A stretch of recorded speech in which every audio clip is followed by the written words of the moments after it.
Welcome to AI Lab Unfiltered. We're going to take a deep dive into everything AI. I am Drew Veach from BizStream. I am joined by Mr. Pete Tarrin from New Wave. I don't know why that's funny. In today's episode, we talk about monitoring livestock using AI technology.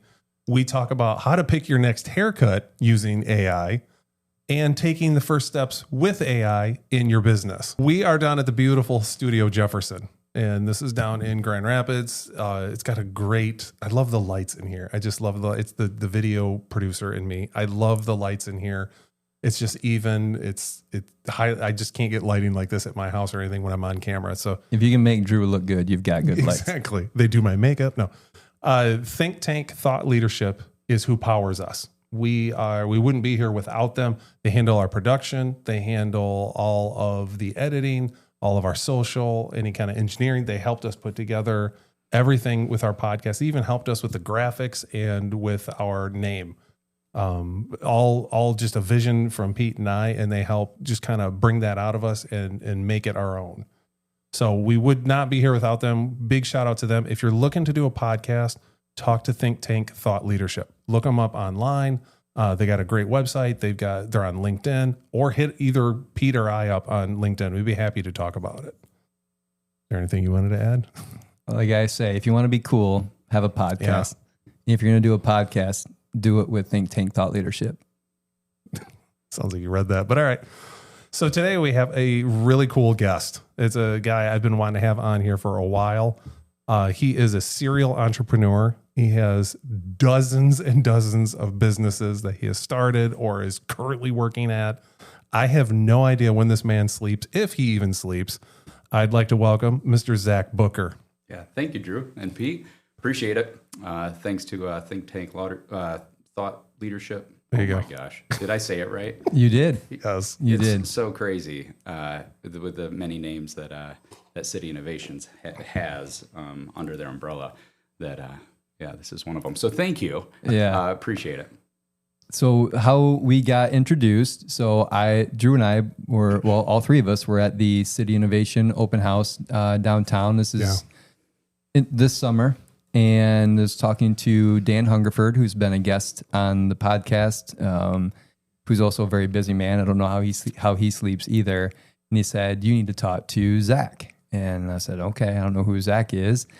And I talked to everybody about AI. And when AI became the topic, you're like, "Oh, well, yeah, I'm involved in this business, and we're using AI in a very unique way, one that I would never have conceived of, that I had never heard of before." So maybe that's a good place to start if you want to talk about that business and how they're applying AI in this way. Yeah, happy to. So I think the company you're referring to is Motion Grazer AI, and it's a brainchild that came out of MSU's Tech Transfer Office. So a bunch of PhDs at MSU developed a concept to be able to capture imagery of livestock from top-down, side view, and potentially 3D imaging, and then create biometric data for farmers to be able to make decisions faster, thus providing them better margin, better profits. Because specifically in swine, there's a significant amount of attrition due to death, in the swine livestock community. And for us to be able to get ahead of that and understand the why allows the farmers to be able to make those decisions that are much healthier for the farm and also for the balance sheet. I don't know, you got a little bit more specific with me, and I don't know how much of that you want to talk about here on the podcast. And if we can always edit something out if you don't want it to be in here. But I thought it was fascinating. Like, it's literally like looking for things like the gait of that swine. Yeah. And it might move in a way that would indicate that it's either injured or there's some other health thing going on there. So aside from that, what are some of the other things that AI is monitoring to check the health of the animals?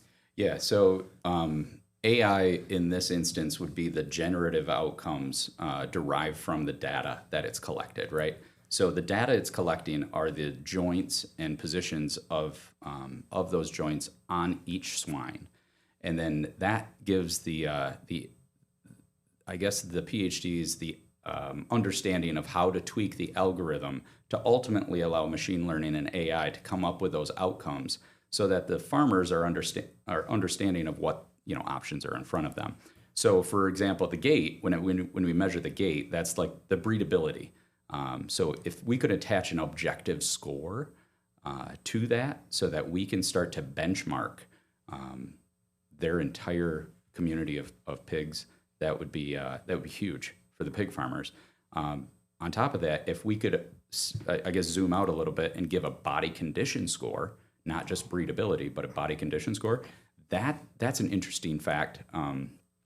Because if we can get even ahead of the death of a pig 30 days in advance and understand that, hey, if it broke a leg, we're able to see that, especially if they have millions of pigs on their farms, we're able to see that and then address that pig by the number through RFID tagging. Then that farmer is able to capture at least $150, maybe $200 by processing that pig, because a dead pig is worth zero. Right. You'd shared the amount of them that don't make it to production, I guess, is a really way of putting it. Is a really high number. And so, so the more that you can reduce that number, it seems more humane that way. So at least that the life of that pig has, some kind of a fruitful outcome, right? Like and the farmer's getting something out of it. It actually could reduce the cost of the meat because there's not so much attrition, right? Like they're going to make more money because they're investing food in that thing, whether it has a broken leg or not. Right. But if it can't make it to production, then that money is wasted and their costs are higher because of it. 100%. Or if it cannot breed anymore, we understand that the life of that pig now has to still provide value to that pig farmer. So, you touched on it where if we can be able to get ahead of illness or sickness, because that's a huge issue for a lot of farmers. This illness and sickness can sometimes kill 40 to 50% of the alive pig community in the farm. That is a ton of attrition. Yeah, literal ton. Literal ton. Yeah, so that has a direct reflect into pricing, consumer pricing. Yeah, right. Limited supply still kept the demand high, but our supply is starting to diminish. Yeah, and prices are going to rise. Yeah.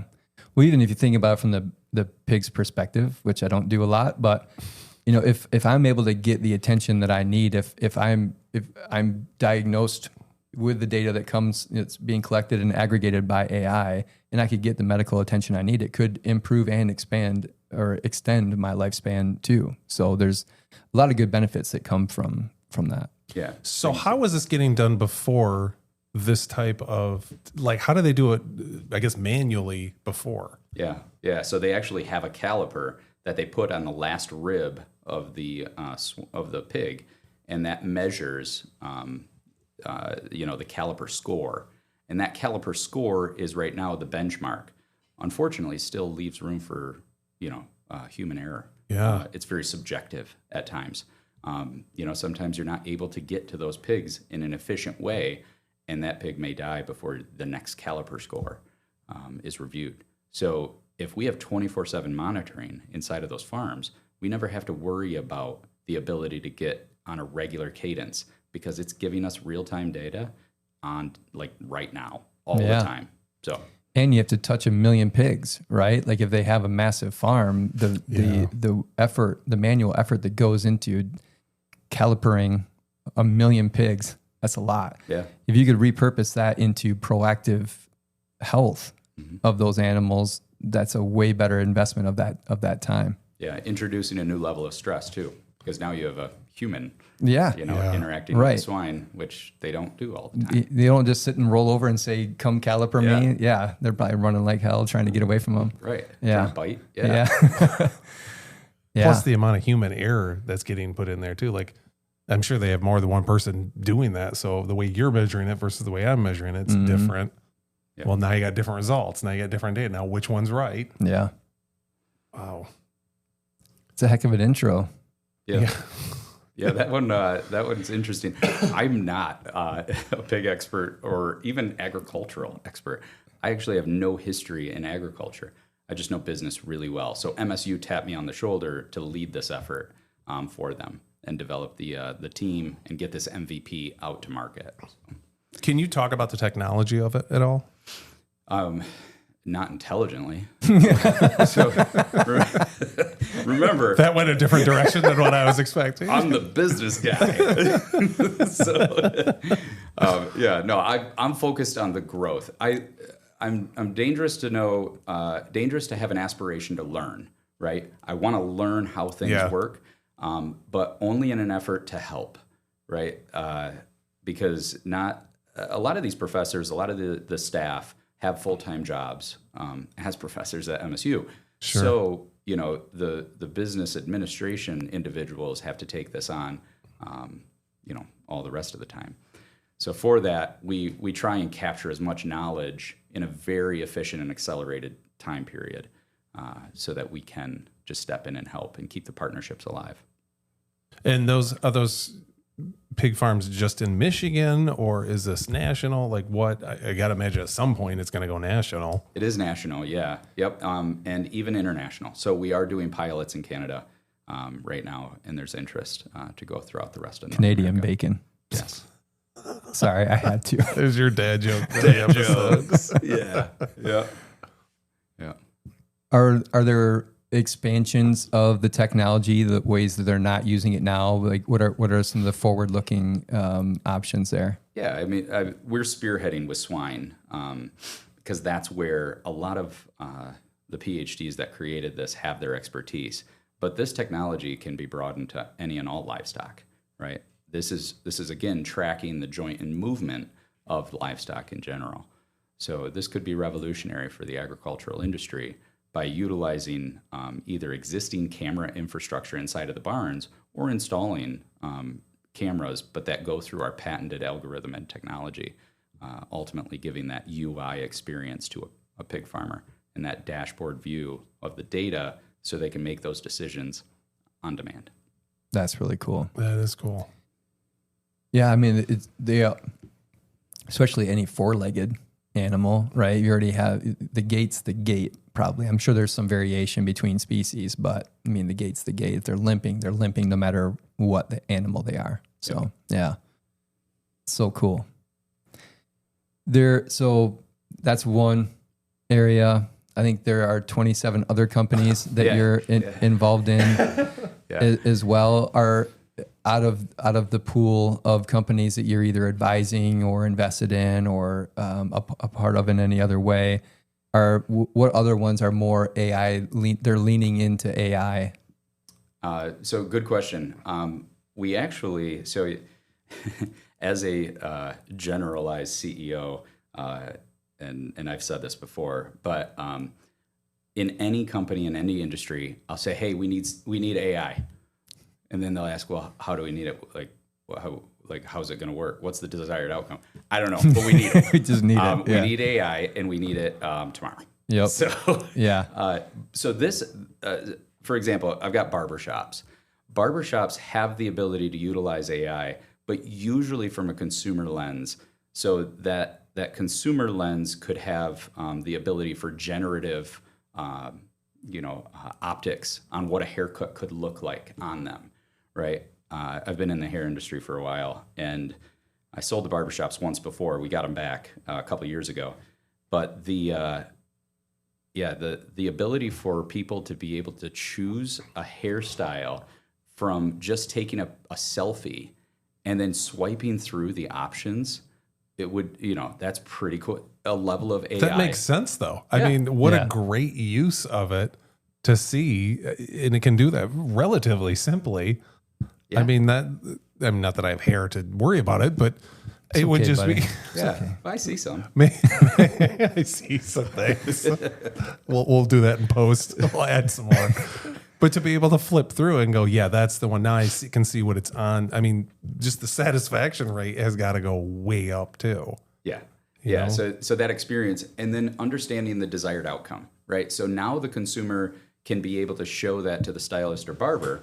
Hey, this is what I would like to have it look like, and now it's the barber's, Now they gotta gotta meet that objective. Right. Yeah. Yep. This is what success looks like.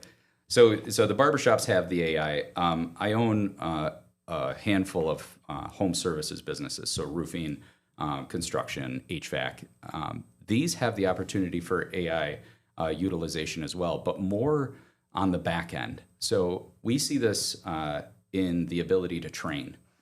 So training employees, training new recruits, the ability for them to see, like for example, an air conditioner, and then to remedy the air conditioner's issues pretty fast using generative outcomes based on, the suggested phrases they put in there, right? So it leaves an opportunity for the customer to see, and really the customer experience to see an accelerated outcome, because these recruits are trained and in a very fast, mature way on how to fix issues while they're at the house, which is pretty cool.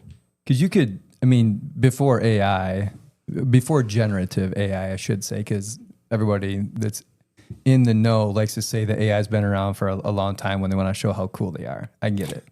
But before generative AI, the last few years of AI, you could Google a code from an air conditioner unit and it would tell you, yes, this is wrong or this has failed or whatever. But now with the live camera, and it's the model's running as you're showing your camera with video, not just taking a picture, but with live video, you can move around and you can say, hey, this is what I'm seeing. What do I need to do to fix this? Or how do I get this cover off? Or, all those things can be done with today's technology. And I've done it with a snowblower. I took a picture of it and I said, I need to know what oil to put in this thing. And it pulled up, went and read the manual, came back and said 5W, 30 or whatever oil for that. And I'm like, man, this is awesome. Right. No more guessing. Yeah. Yeah, exactly. Yeah. What did my dad say I was supposed to put in this, like what kind of oil, he's not here. I can't reference my father and the legacy that he's given. So yes, it does. It gives us that.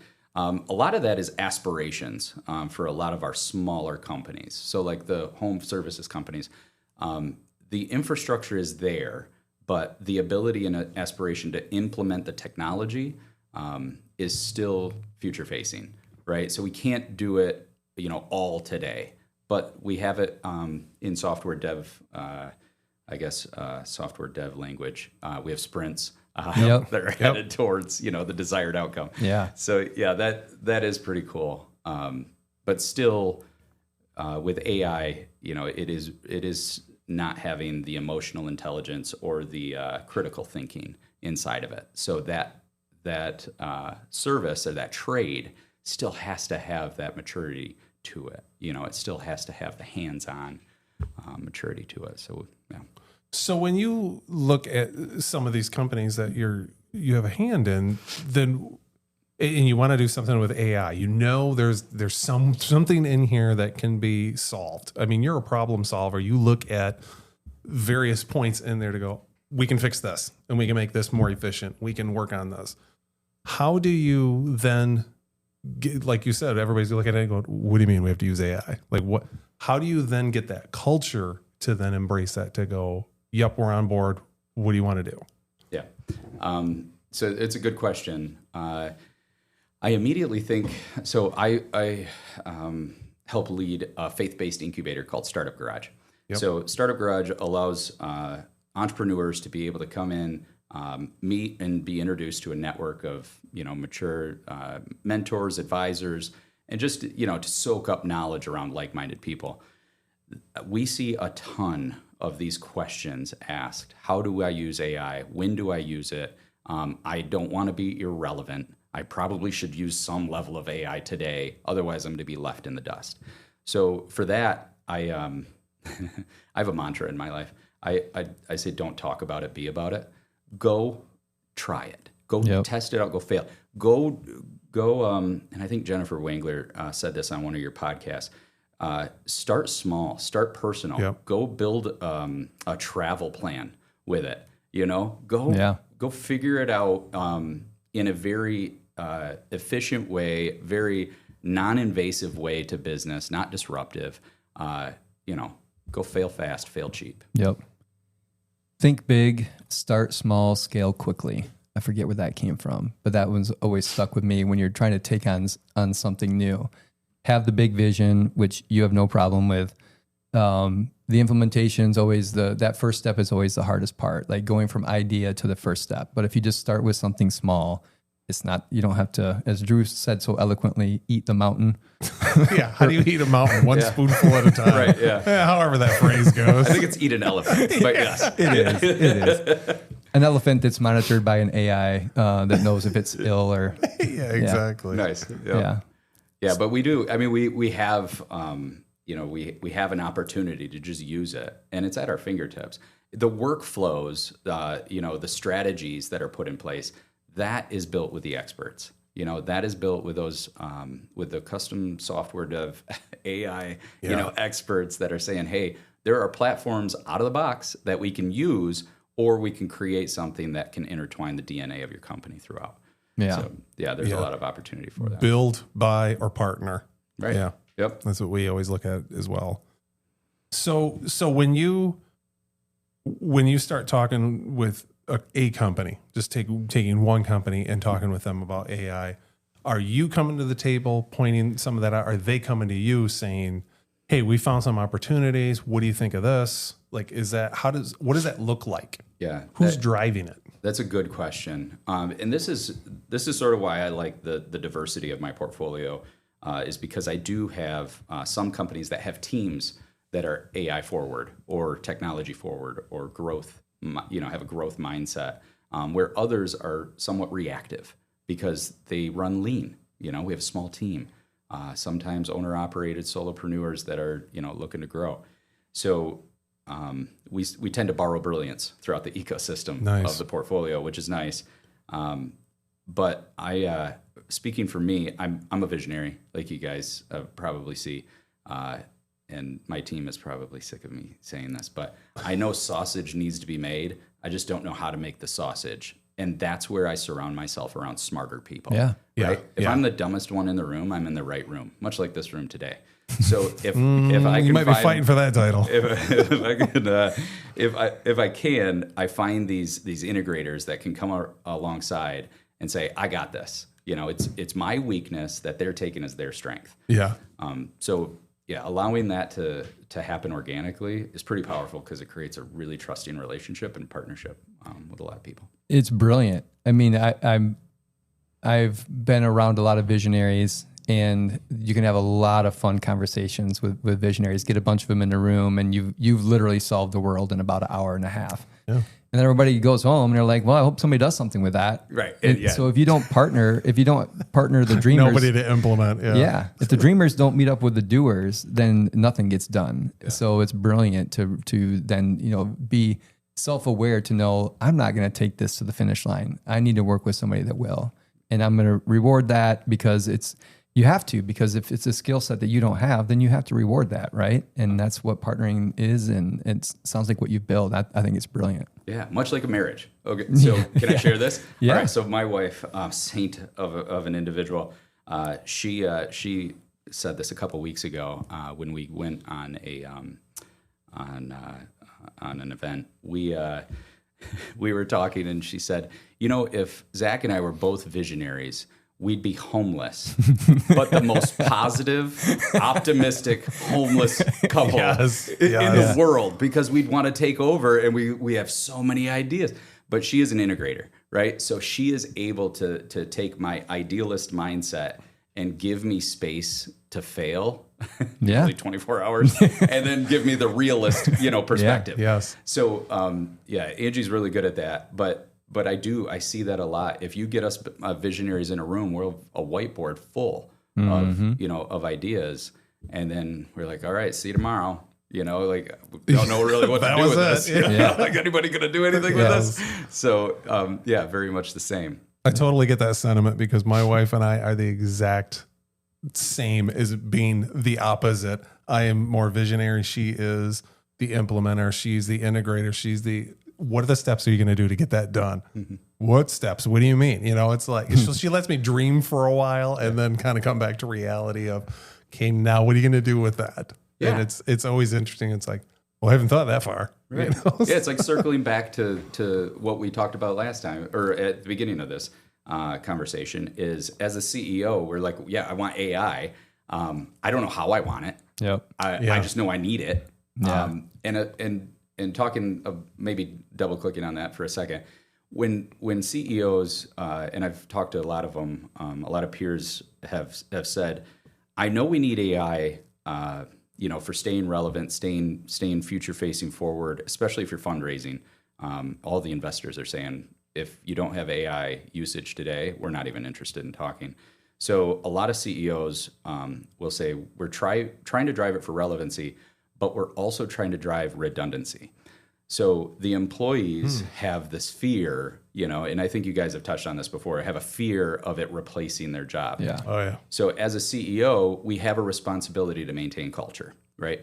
It's our responsibility to keep culture high, keep things positive, keep it optimistic. It's the 3 F's of CEO: firm, fair, friendly. So we have a responsibility to do that, but we also have a responsibility on administrative end to drive a succession plan. So if things go sideways, if I get hit by a bus, I want people to know that there's something or someone to step in my place. So AI can help complement a lot of processes around the business, and really much of any business can complement them, but not replace them. And it's the CEO's responsibility to maintain that exposure to the employees by saying this is not a replacement, but in the back end, the CEO does have to have a succession plan. Yeah. Certainly, and even a knowledge succession plan of somebody that has a certain knowledge about, they've been with the company for 10 plus years, they have institutional knowledge. If you're feeding that data into the model, you're creating a data repository of these things, these tenets of the company, that doesn't leave with the individual. Right. Yep. And because there are people who might stay with the company because they're afraid of what will happen to the company when they leave. Right. And this gives the person more freedom to make decisions. It gives more freedom to maybe move laterally within, because there are people that there are people that you're hesitant to promote because they're doing such a good job in their role, that you're like, man, if I promote them, then they're not doing that. And if I don't have anybody to fill that spot, then we're going to have a hole there. Well, if there's a digital twin of that person, that knowledge doesn't leave. Somebody else can step in, and there's not as much of a ramp up for that new person in that role, because there's AI augmenting that role. The person who was in there, because they've been a great employee, now they've got more vertical movement within the organization, because you don't want to hold them back because they're so good in doing what they're doing. So there's a lot that can come from that. Yeah, 100%. So, AI uses data, historical data that's fed to it to be able to come up with the outcomes. So we have data rooms that we create within our businesses. Usually we have data rooms, again, as part of a redundancy. So those data rooms will put SOPs, standard operating procedures. Those SOPs are the brain power, the experience of the individuals who have roles and responsibilities in the company. So their role and responsibility we put on paper. And I encourage a lot of my advising clients and a lot of the businesses I own to be able to drive those SOPs in a transparent way. Explain this to me as if I was 5. Put this on paper. We'll put it in our virtual data room. And now AI can be able to comb that and understand now that role. Yep. And then it gives us the ability to say, okay, if we had attrition, then we're able to not have to completely get brake checked on our growth. Yeah. We have an interim solution until we find another individual that fits our mission, vision, values.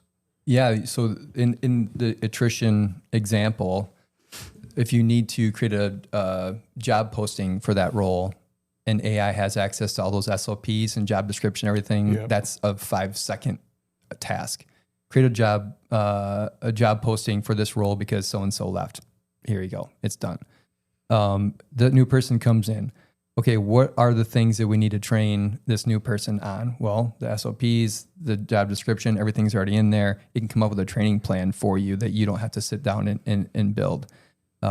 Cross training too, or who do I need to go to? Like when you're new to a company, you're trying to figure out like who do you go for things? Like who has the answers? Well, if AI has access to all that documentation, they can just literally go to the chatbot and say, "Hey, I need to submit a vacation request.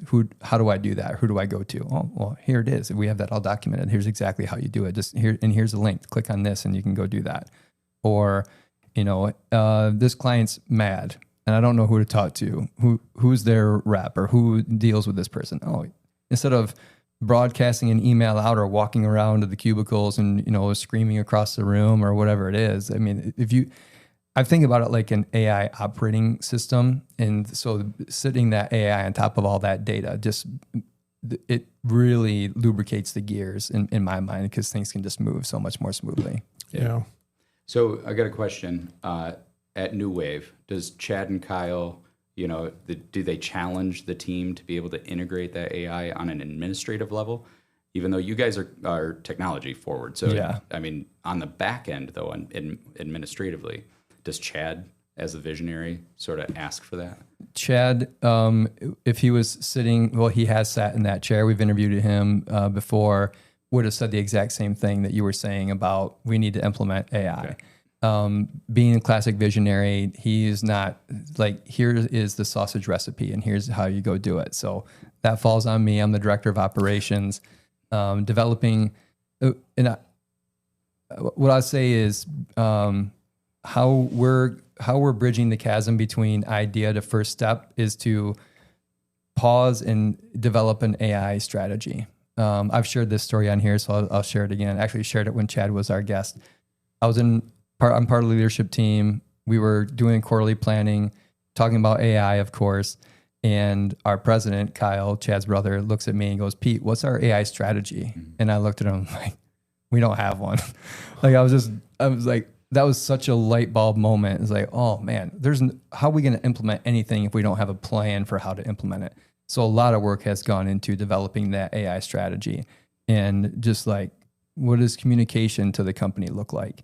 What does training look like? Training is a huge piece of it, and then lifting everybody up and giving everybody AI knowledge, building more of a grassroots AI implementation, because you're empowering people and giving them the tools that they need and saying, "Hey, go fix things and find ways to apply AI."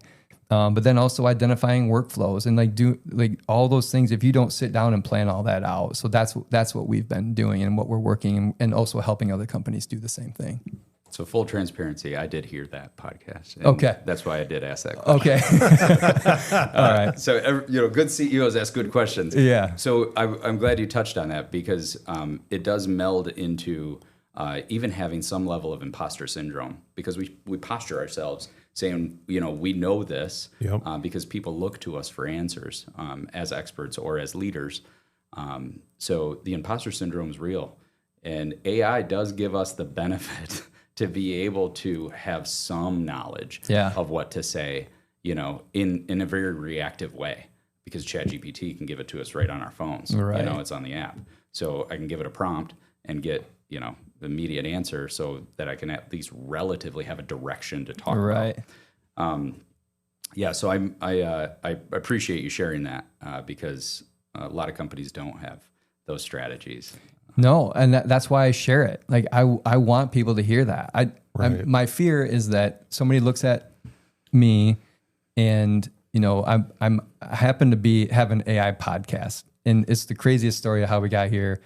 It's mostly by accident, a lot of luck, and an amazing amount of just great humans here in West Michigan that are so willing to share and support each other. It's incredible. But you might watch this podcast and think, well, that guy knows. They've got an AI strategy. New Wave must be super, everything's running on AI. We're not, because we were where everybody else was not that long ago. Right. We were talking a lot about it, but it wasn't until great leaders ask great questions. Pete, what's our AI strategy? Damn it, we don't have one. We got to build one. So we have that now, and we are working on and doing those things. And we thought we were behind. But the more companies we talk to, we realize how far ahead we are Yeah. because we actually have an AI strategy. And it's not too late. Anybody that's listening to this, you can start now. Ask AI how to build your AI strategy. Yes. And start there. Yeah. But I want people to realize that you're not far behind. It's not too late to catch up, but don't just like start throwing darts.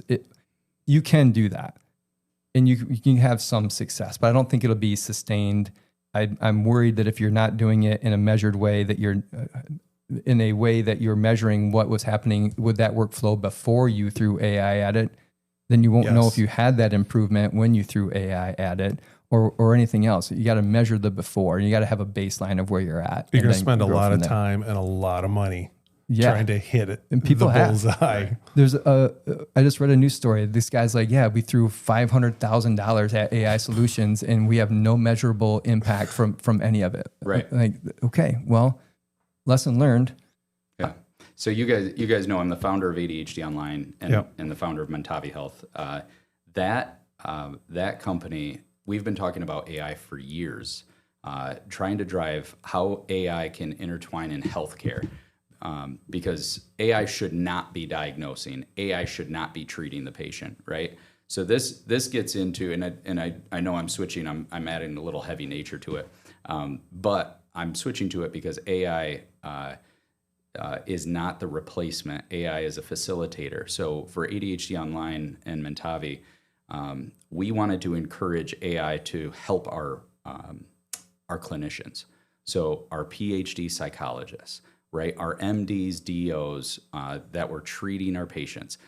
These individuals we wanted to be able to help on an administrative level, and how AI can help them see the mechanisms within a diagnosis and what potential treatments could be more efficacious for the patient, which is really cool because we want to keep that highest standard of care at the forefront. So I'm still on the board of the company, and we still want to challenge each other to be able to use AI, but we have a responsibility.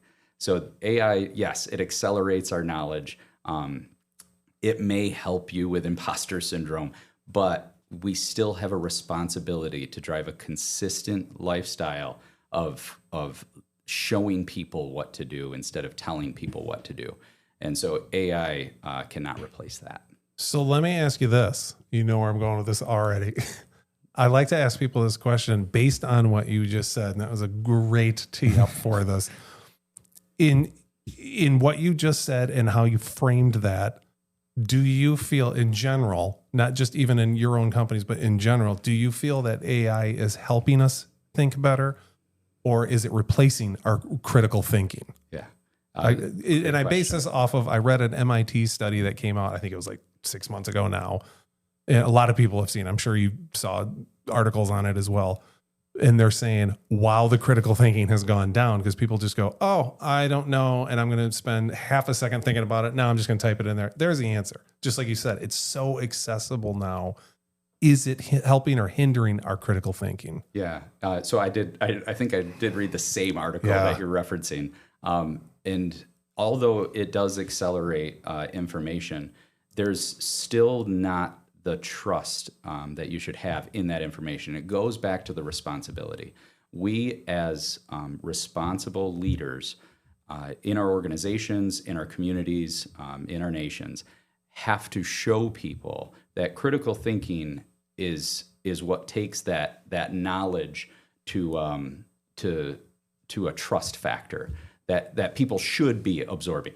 They should not just trust technology, because then they're removing the critical thinking. Remember the two things I mentioned prior, and you guys already know this, but the two things that AI is missing is critical thinking and emotional intelligence, right? Now, it mirrors some level of emotion, and Dan Hungerford is doing this really well. Mm-hmm. By the way, Dan was a leadership teacher for my kids at the school. So yeah, that's how I know Dan. I'm also helping advise Dan, forever friends. But it gives us the opportunity and responsibility to intertwine that critical thinking and that emotional intelligence with the information that we just saw. I think that's where a lot of people, and this is where that MIT article probably hit, was a lot of people are just saying, I trust technology today. I'm taking exactly what it says and applying it to my life and then hoping for the best. Hope is not a strategy, folks. Right. And I think that comes from, well, it's here. I just typed it in. I don't want to burn the energy of trying to critically think, is this even correct or not? To just go, it's there. I'll just go with that. Right. You know, it's almost a laziness that comes with it. And I caught myself doing it a month or so ago going, holy shit, I'm using it way too much. I got to write an email reply. Well, I'll just do it in ChatGPT and then copy it. And I'm going, this is an email reply. Like, this is literally just answering one little question. Like, what are you doing next Thursday? And I'm going, just make it sound better. And I'm going, why am I doing this? So I have had to redo my process of, let me think through this. Let me write it all out. Then if I need to put it in there and say, hey, can you wordsmith this or make it flow better? Now I've got, to where it's not replacing my original thought, my creativity almost in the beginning. And that's where I saw it dipping, was my creative thought process was going down. Mm-hmm. And I started feeling that. And then I read that article. I'm going, well, no shit. I'm using AI way too much. Like, not responsibly, I guess, at that point. Right. We're just going to be drones at some point. Yeah.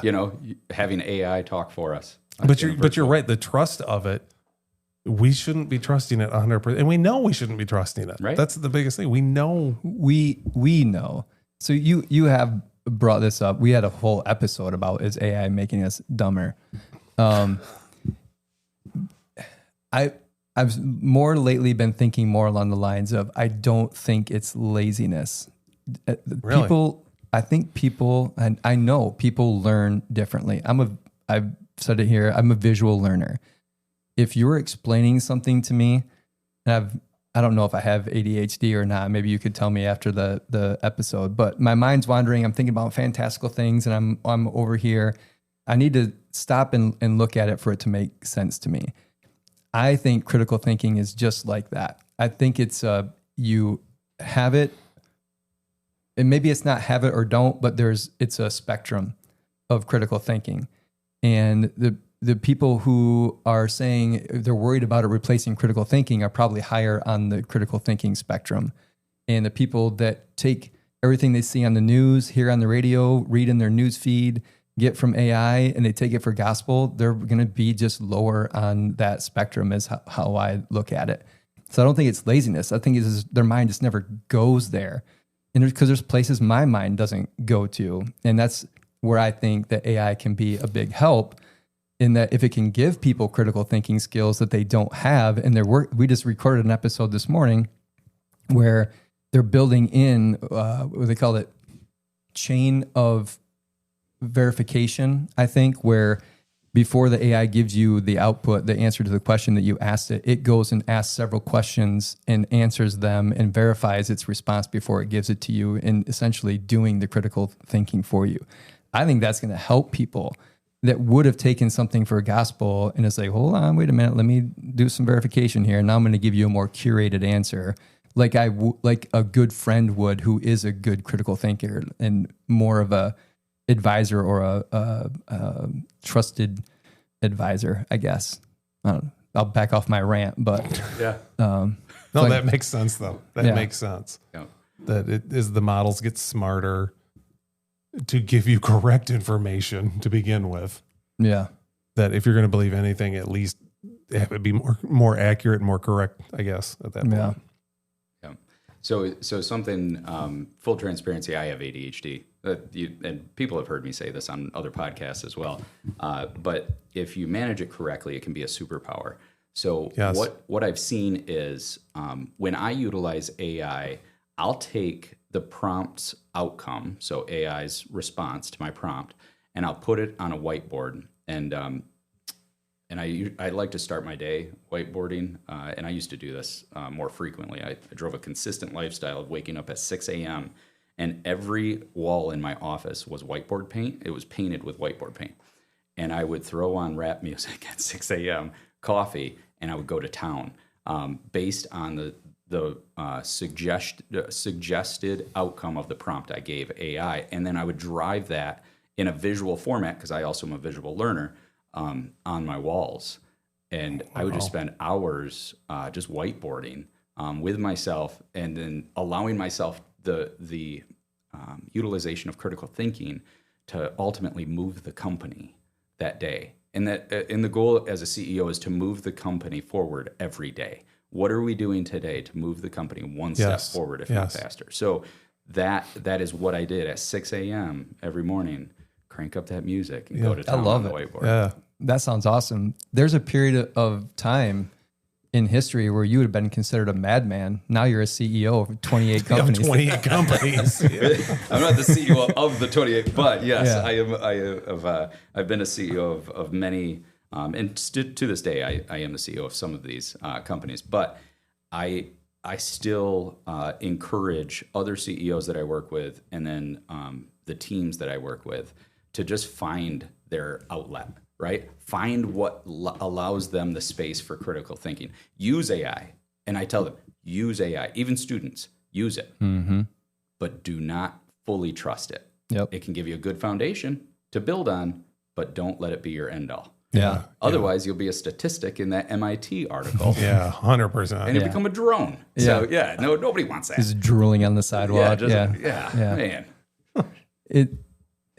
It's we've talked about a lot about it being a thought partner, right? And whether you're talking to a friend, even your best friend, you don't believe everything they tell you. Some things are going to be suspect. And you believe everything I say. You guys are friends? Sure. Doesn't it show? According to AI. But if you're, use it like a partner. Always have a healthy skepticism for what it's giving you. Do a little bit of fact checking, unless it's just for entertainment purposes and you want to know like certain things. But if you're doing it for business, be skeptical. Also, ask it to challenge your assumptions. I love doing that. I love creating or using it to help create a document and then say, okay, tell me what's wrong with this document and give me suggestions for improvement. And you'll get a lot of great feedback from that. Like have it treat you like you should be treating it with a real healthy skepticism. I've never done that. That's interesting. Yeah. That's interesting. You do save that a lot of money on consultants if you Absolutely. do it that way. Right? Yeah. You can save a lot of time and money. Love that. Love that. Or use it like a therapist like I do. Yeah. Save a lot of money that way too. Save a lot of money that way. It's removing emotional intelligence. I don't know if it leads with empathy. Now Dan's challenging it does that. not. But I don't think it leads with empathy today. But no, good thoughts. Yeah. All right. We're getting at time. Any last These thoughts? always go by way too fast. Really? Yeah. Man, I fumbled the beginning. I just wanted to I'll just keep going. But that's cool. We'll just edit it. This was a 6-hour podcast. We edited it down to 45 minutes. This guy wouldn't stop talking. Can you just put the camera back on Drew and Pete? This guy's just like hogging all the time. Bouncing all over the place. Zach, it's been awesome having you on and talking with you about this. I'm sure we could spin this into like 4 different episodes and talk about each company and how you're doing it. Tell our viewers where they can find you. Yeah, LinkedIn. You can find me on LinkedIn. Full name Zachariah Booker. But I'd love to connect with anybody, any entrepreneur from ideation to exit. If you've exited and you want to, you have aspirations for what's next. I've been there. I've exited as well. And I've got a great network of others who have done the same. Nice. And we're just looking to help. So you can find us startupgarage.org. Again, faith-based incubator. It's all free. It's just a network of people just willing to help, all for free. I look forward to connecting with you all. So thank you guys for having me on the podcast. Yeah, it was awesome. It was fun hanging out with you. And totally. Like even in the pre-meeting, it's just when someone's got high energy, it's like, yep, that's our guy. That's who we want, or woman. That's who we want on the podcast, is someone that's got that energy that can bring it as passion for it, where we can just have to cut ourselves off because we can talk and talk. Mm-hmm. So appreciate you being on, man. Yeah. If you like today's episode, please hit the like and subscribe button and leave us a comment of what your thoughts are. Thanks, everybody.